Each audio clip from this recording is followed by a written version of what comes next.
Good morning, all of you. A hearty welcome to my class, to all of you. So, my name is K. Roja Devi. I am PGT Commerce from Kaviti Mandalam, from Sikakulam district. So, my topic of today is domestic trade and international trade. So, before going to the topic, let me tell something to you. So, since last 10 to 15 days, we are having these online classes and we got a very good response from all of your side. So staying at home, you are getting a very good education. So stay home, stay safe, and have your education. Okay, and get your education. So let us come to our topic for today. So my topic of today is domestic trade and international trade. So before knowing what I mean by domestic trade and international trade, let us first know what you mean by trade. Trade means buying and selling of goods and services between two persons, between two organizations or two countries. This trade is again broadly classified into domestic trade and international trade. So domestic trade is also known as home trade and international trade is also known as foreign trade. Then what do you mean by domestic trade? A trade that takes place within a country is known as domestic trade and it is also known as home trade also. So that means what? It takes place within the geographical boundaries of a nation. So that is known as domestic trade. So again, let me give an example of domestic trade. So for example, if a trade takes place between Orissa or Andhra Pradesh or between Mumbai or Madhya Pradesh, then this type of trade is known as domestic trade because the trade takes place inside a country. Okay, so then what is known as international trade? A trade which takes place with other countries, that is known as international trade. Okay, or foreign trade. Let me give an example. So that may, for example, if a trade takes place between India and China, okay, or between Pakistan or different Afghanistan, so that type of trade is known as international trade. Okay. Then after discussing this, let us go to the features of trade. So what are the features? The first feature is buying and selling of goods takes place within boundaries of same country. So this is the first feature. Second one is trade goods are carried from one place to another through railways or roadways. That means what? So the goods are carried goods are carried from one place to another either through roadways. Road means it may be by trucks or lorries. They use that type of thing. Or otherwise by railways means through trains, as all of you know all that. The next point is payment of these goods and services is made in the currency of home country. So what do you mean by the currency of home country? So whenever a business takes place, whenever the goods are traded, so the payment is made of the currency of that home country. For example, let me give an example. For example, in India, our currency is rupees. So in India, the trade takes place by exchange of rupees only. By that, because the currency of India is rupees. Okay. Let me write some other 2 points. Some other 2 points are: it involves transactions between a producer, a consumer, and a middleman. Okay. Next another feature is also there, that we get a wide choice of goods. We get a wide choice. Wide choice means for one product there are a lot of choices of the goods. Okay. These are all about trade and the features of trade. Okay. So next topic is international trade. What do you mean by international trade? International trade. So international trade means the trade between the nations. International trade means a trade that takes place between nations is known as international trade. Okay. So that means what? Here the exchange of goods and services takes place between two nations. Okay, between two nations is known as international trade. Here, this international trade, it involves not only exchange of goods and services but also currencies also. Okay, next, this in this international trade, what happens? It is a process. What happens here? The transfer of goods which are produced in one country, they are transferred to the consumer of another country. That means what? That means, for example, that means in one country the goods are produced in one country and it is transferred to some other country. That means the consumer is not in this country only. The consumer is in the of another country. Okay, the goods are produced in one country and the consumer is of other country. Okay, so then let us know. So now we have to see. So what is the necessity of this international trade? Why it is necessary? So this international trade is very necessary because every country cannot produce all the goods, because every country does not have all the resources of in that country. So that's why there are that is why there are various necessity of the international goods. So the first one is, so international trade, the first one is, let me tell you, so the different countries of the world have different amount of natural resources, but some countries may not possess such mineral wealth. Therefore, one country has to depend on some other country for natural resources, so which results in foreign trade.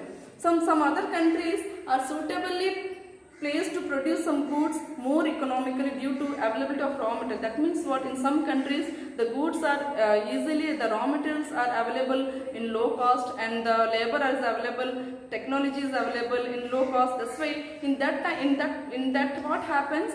Foreign trade becomes very important. Next one is, the international trade has reduced inequalities. So this international trade has reduced inequalities among the people, and it also facilitates in the economy of different, in the growth of the economy of different countries. Okay. Next is, it promotes international understanding and exchange of ideas. It promotes international understanding. That means it helps in understanding between both countries and exchange of ideas. So both the countries, they used to exchange their ideas, and it helps, and it also leads to the culture of exchange of culture and peace also between different countries. Okay. Next one is, it lowers the prices of goods and services all over the world. What happens? It lowers. That means in one country if the goods are produced at a lower cost, then then what happens if they used to get if they send to other country, then what happens? The prices of the goods becomes little less. Okay. Next we'll go with international trade, types of international trade. So there are three types of international trade. So one is, the first type is import trade, the second one is export trade, and the third one is entrepot trade. Okay, what do you mean by first one is, what do you mean by import trade? When the purchase of goods are made from one country, from other country to our country, then it is known as import trade. For example, let us know if for example, let me tell you, China is having a modern technology for producing all electrical goods, isn't it? So when we import to India, then India is importing goods from China. Okay, when India is purchasing goods from China, then it is known as import. Okay. Next come to the export trade.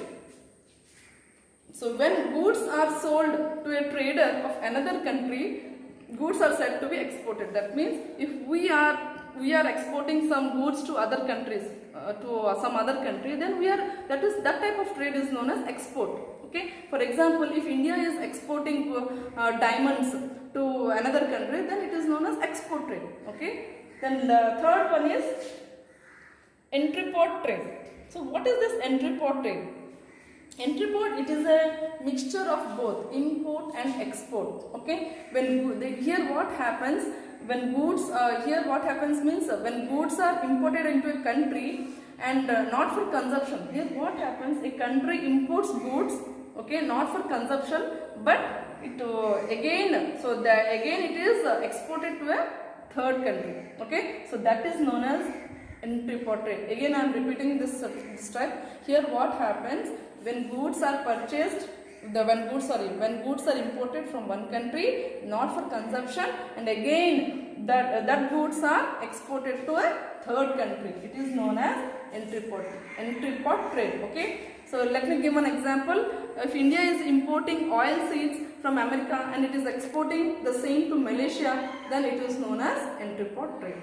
Okay, so after discussing now we have discussed about domestic trade and its features, and international trade, the types of its importance, what is the necessity of international trade, next the types of international trade, isn't it? Now let us what is the difference between domestic trade and international trade. What is the difference between the international trade and domestic trade?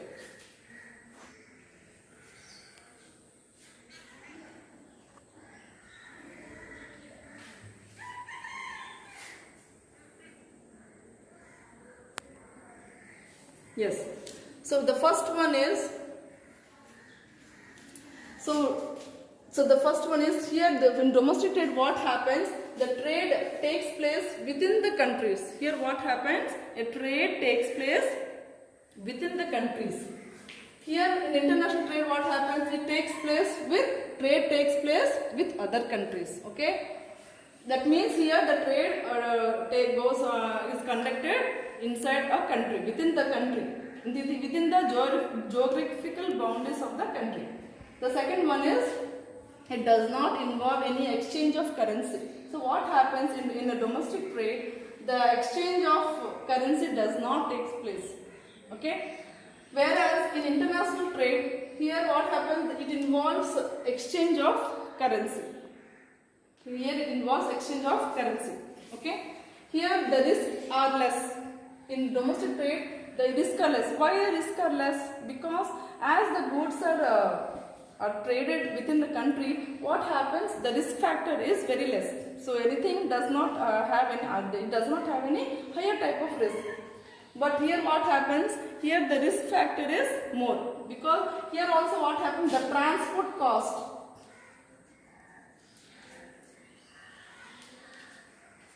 The transport cost and risk are both are less. Okay, and here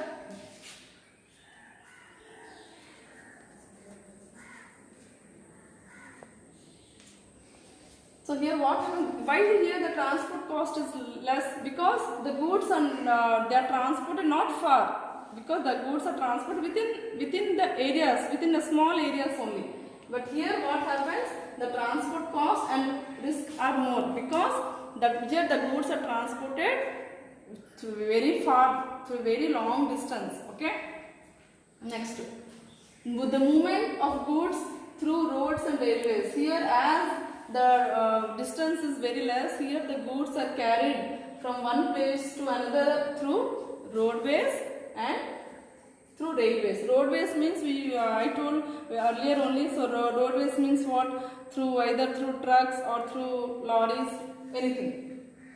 Here what happens? The movement of goods takes place by sea. Okay. Here the movement of goods takes place by sea, because as the distance is long, so it is not possible to carry a huge bulk of goods either through aircraft. It is not possible. It is only the cheapest way is through sea. Here the goods are movement of goods takes place by sea only. Next, here the volume of trade depends upon size of the population. So what happens? The requirement. The requirement of trade, the volume of trade means either it is less or it is in bulk or it is in more. It all depends upon the size of the population of that area. Next, here what happens? here what happens, the restrictions are imposed on free entry of goods and duties and taxes are paid. Here what happens, there are some restrictions. Here what happens, there are some various restrictions of things. Okay, next one, sixth one, it consists of sale, transfer, exchange of goods within the country. So here what happens, the goods are sold, here it is transferred and goods are exchanged within the country. Here it involves imports and exports. Here it involves imports and exports of goods only. Here what happens, here only imports and exports of goods takes place. Okay, because here the goods are transferred from one nation to another.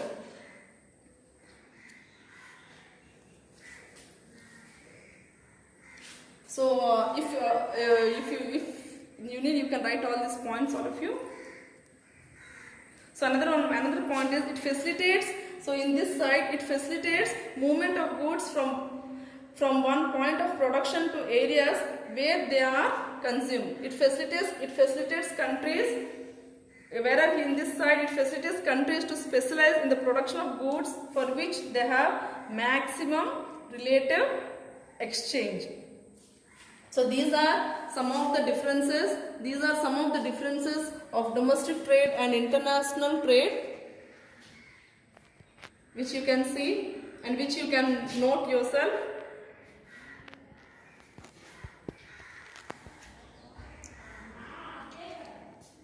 Yes.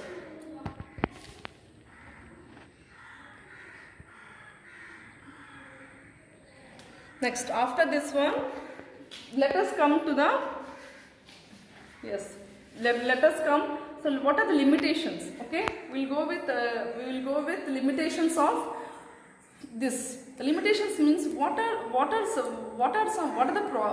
some of the drawbacks. Okay, so the first one is international trade leads to economic interdependence. It creates a crisis in war period. That means what, when international trade, if you are going with international trade, what happens, one country depends on other country. That is known as interdependence. Okay, so what happens sometimes in cases of war.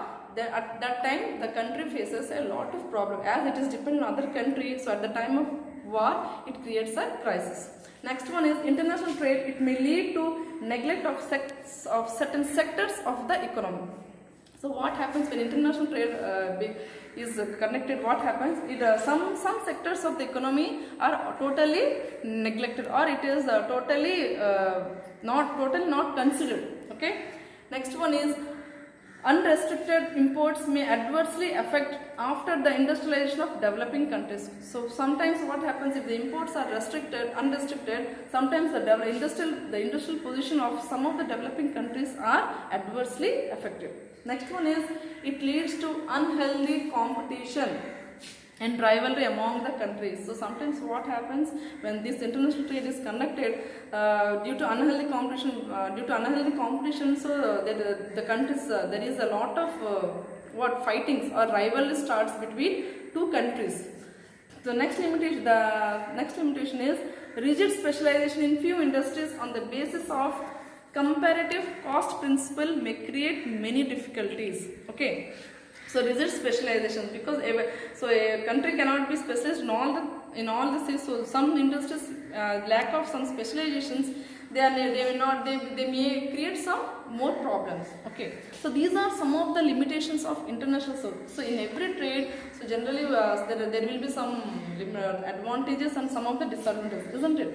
So these are some of the limitations of international trade. So next we will go with some problems. What are the problems of this international trade? The first one is currency problem. So what is this currency problem? As every country has its own currency, payments between nations create complications. So generally what happens, so this currency problem means what? So when currency problem means every country has a different currency. As all of you know, so every country has its own currencies. So what happens when this trade takes place, it happens the currency of one country does not create much obligations or create much complications when the time of trade. Next one is legal problem. So what is this legal problem? So every country legal problem means every country has its own rules and regulations. So every country has its own laws and customs also. Okay. So these problems are affecting the import and export of trade. Next one is the credit problem. So what is this credit problem?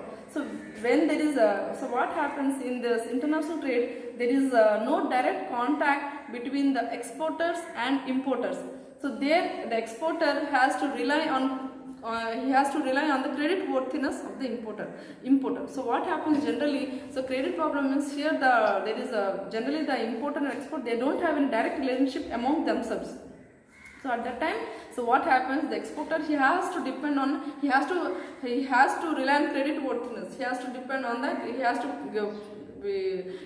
be on credit worth. He has to take the goods on credit way. Okay. Next one is greater risk. So this is another problem of international trade. So there is a lot of risk factor in this. So risk means, because why there is a lot of risk? Why there is a greater risk? So when goods are transported over a long distance, as international trade means, the goods have to go from one country to another country, isn't it? So what happens when goods are transported over long distance? They may face a greater risk. A greater risk is considered here. Okay. Next is time gap. So the last problem is the time gap. Okay. There is a wide gap between dispatch of goods and goods received and paid. So what is this time gap?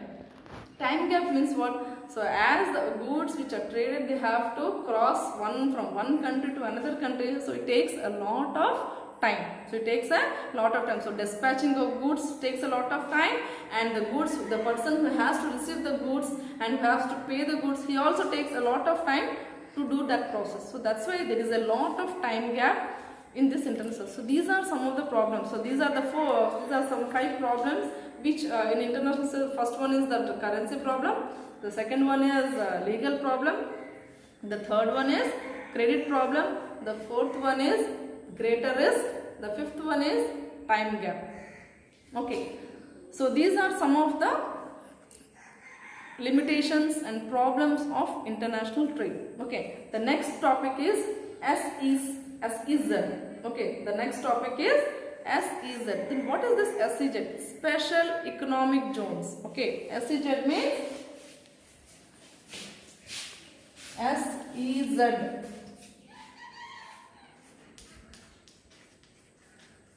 Special Economic Zones. Special Economic Zones.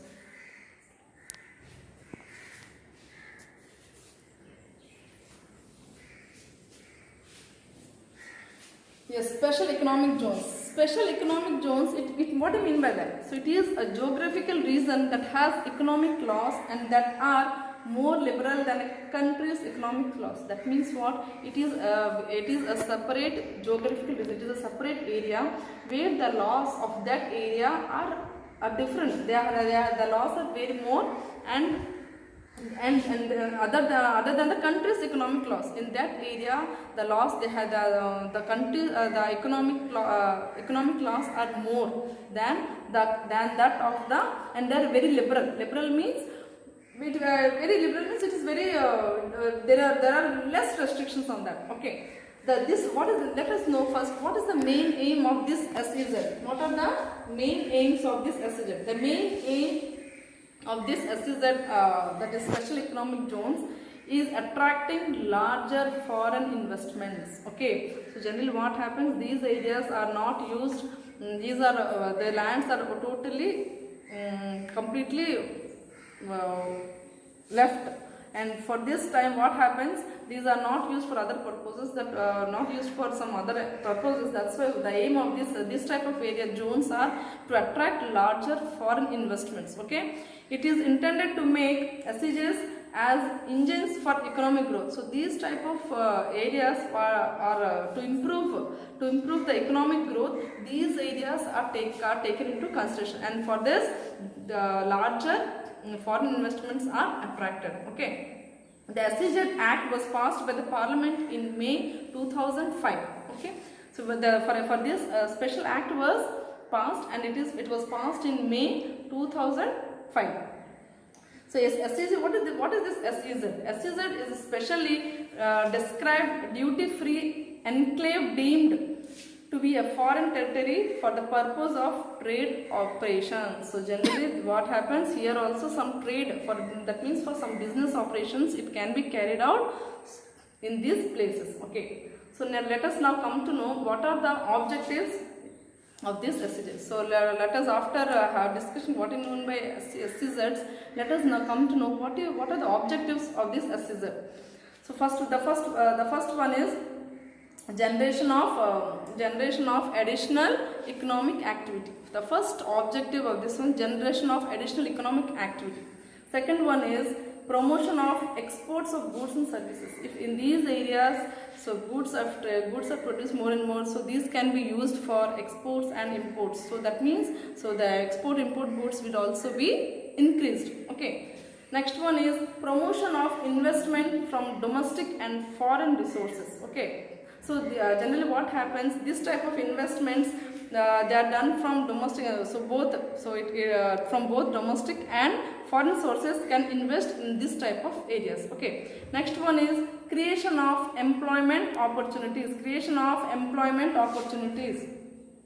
So what happens if in these areas, so generally what happens, people get a lot of employment opportunities. They get various types of jobs. Who are lacking of jobs, the people can get jobs for their livelihoods. Okay. Next one is development of infrastructural facilities. That means, what do you mean by infrastructural facilities? If in that area, the places are the facilities they are not provided. If industry is placed in that area, so people will get employments, and then lot of the requirement of people will also is lot of requirement is there for the people. In that time, what happens? So whatever requirement is there, these infrastructure facilities are developed in that area. So before it was nothing will be there, but whenever these zones are utilized, so what happens? That area becomes developed for the benefit of the people. Next one. So these are some of the objectives. So now these are some of the objectives of SEZs. Now let me tell you some of the benefits of SEZs. The first benefits means what? That means advantages. Benefits means advantages. So benefits, the first benefit is employment generation. So employment generation, not only I told employment generation, lot of people get. So some of the people who are jobless, so there is a lot of chance of getting jobs. Okay. So CGs are considered they are highly effective tools for job creation. So these SEZs, they are effective. They provide a lot of job opportunities for the people. The next one is economic development. These SEZs act as engines for economic development. So these SEZs they bring a lot of development for the economies. Next one is growth of labor-intensive manufacturing industries. So what happens? So growth of the third point is growth of labor-intensive manufacturing industries. That means what? Whenever these SEZs are established, they would lead to faster growth of labor-intensive manufacturing. That means a lot of labors are required. Whenever if it is a manufacturing industry, then it requires a lot of labors to work on that. So, and that means there is a growth of labor-intensive manufacturing and services industries in that country. Okay. Next one is balanced regional development. So, what is this balanced regional development? That means, so when these SEZs are beautifully crafted initiatives for achieving the balanced regional development. So, whenever these are established, these SEZs, they neatly balance the regional development. So there will be a lot of balance in there. There is not any loss of. They create an equal balance of the regional development. Okay, so these are some of the topics related to our topic of today, isn't it? So So the important questions. Now let me tell you some of the questions. Let me tell you. So what are the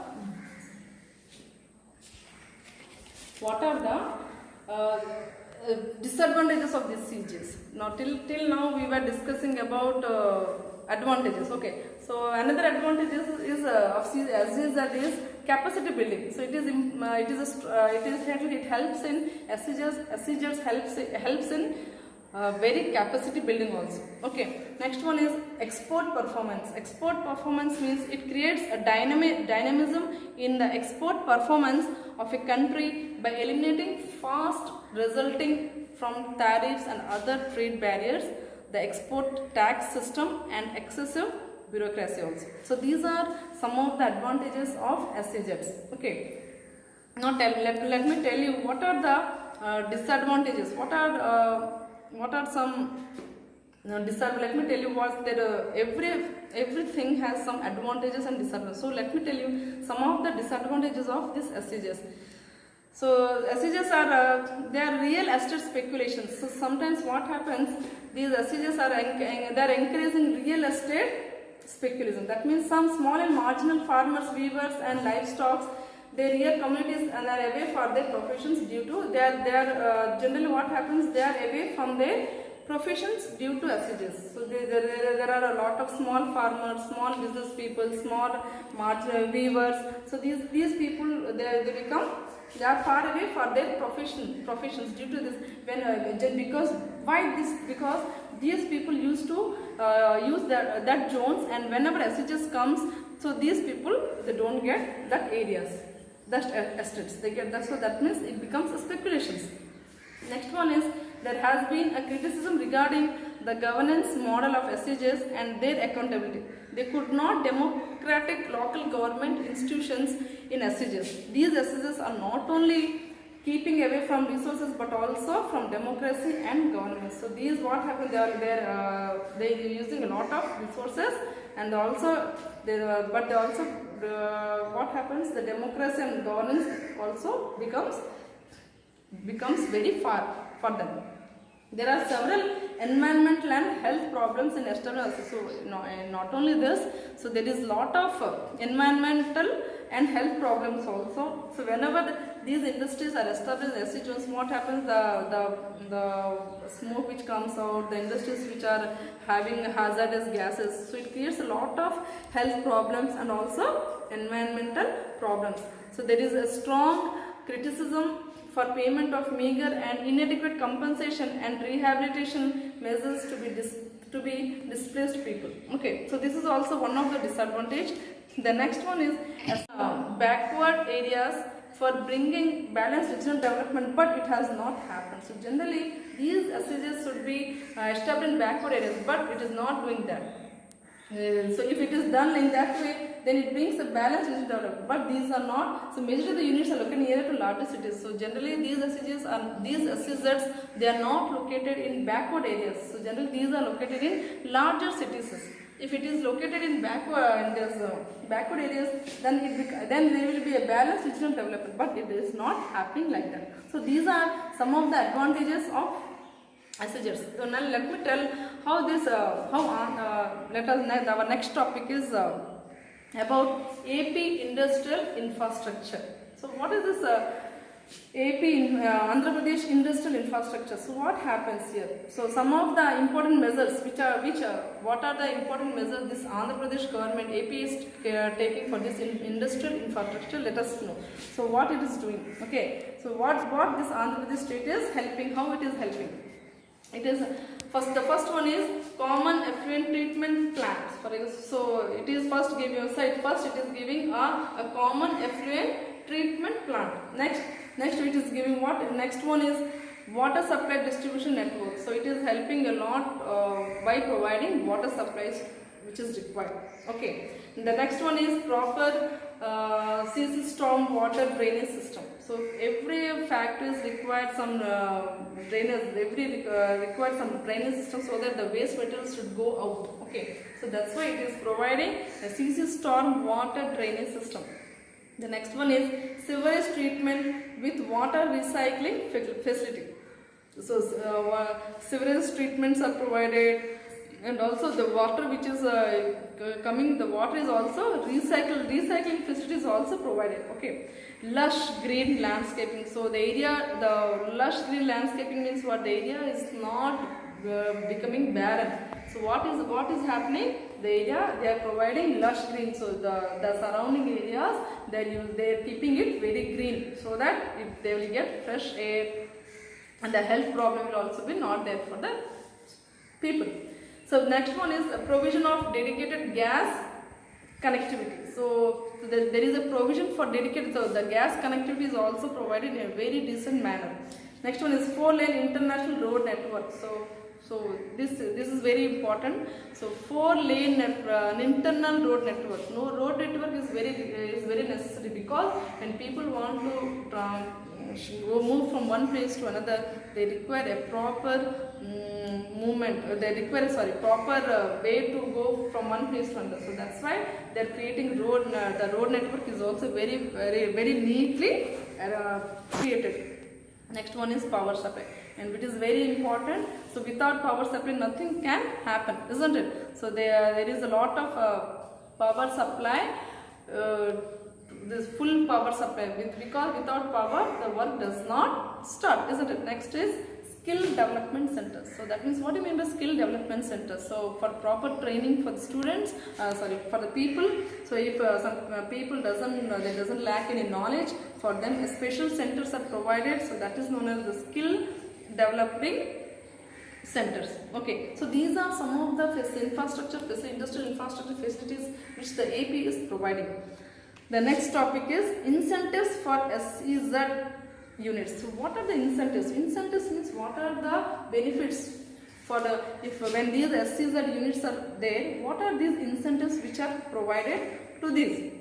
The first one is incentives means benefits. If a foreign country is going to invest in these SEZ zones, what are the benefits he is going to have? So these are some of them. So let us then discuss. So what are these incentives of SEZ units?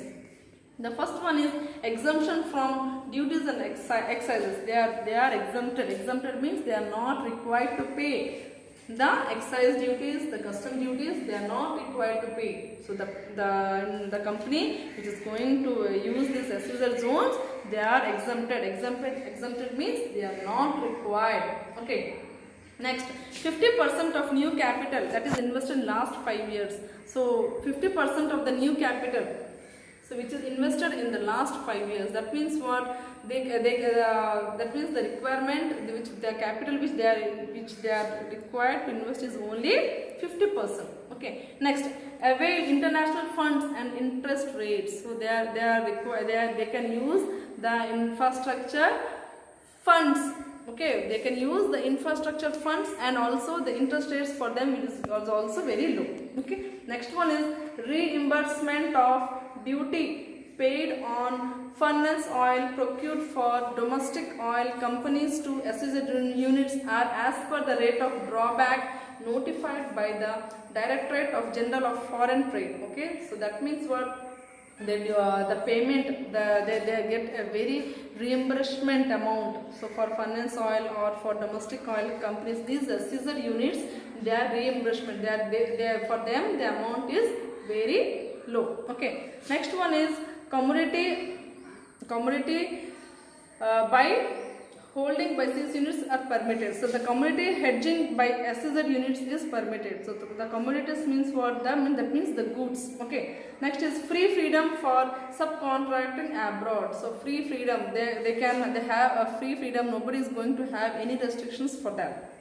Next, job work on behalf of domestic exporters for direct export allowed in house customs in course clearance. Okay, that means for job work on behalf of domestic exporters for direct export is allowed. That means so the exporters can directly export the goods. There is no restrictions on these exports.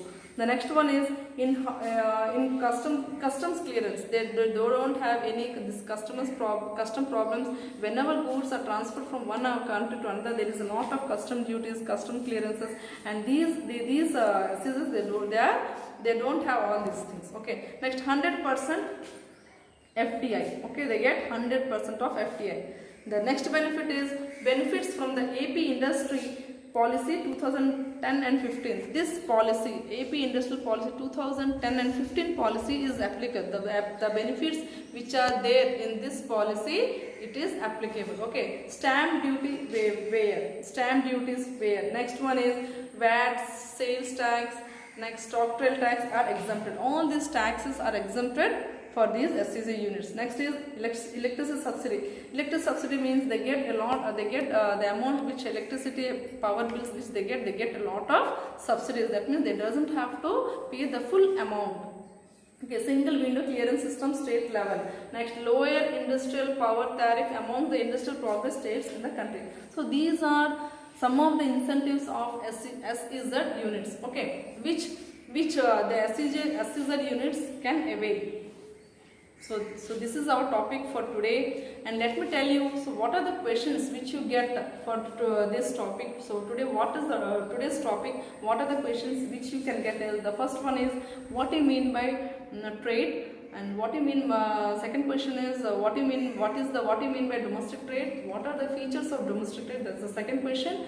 And the third question is, what do you mean by international trade, and what are the international trade, what are the types of international trade, and what is the necessity of international? This is the third question. Third question is, what is the international trade, what are the benefits, okay, what is the necessity, what is the necessity of international trade, and what are the types of international trade? That is the third question. Okay, the fourth question is, what is the difference between domestic trade and international trade is the fourth question. Okay, the next one is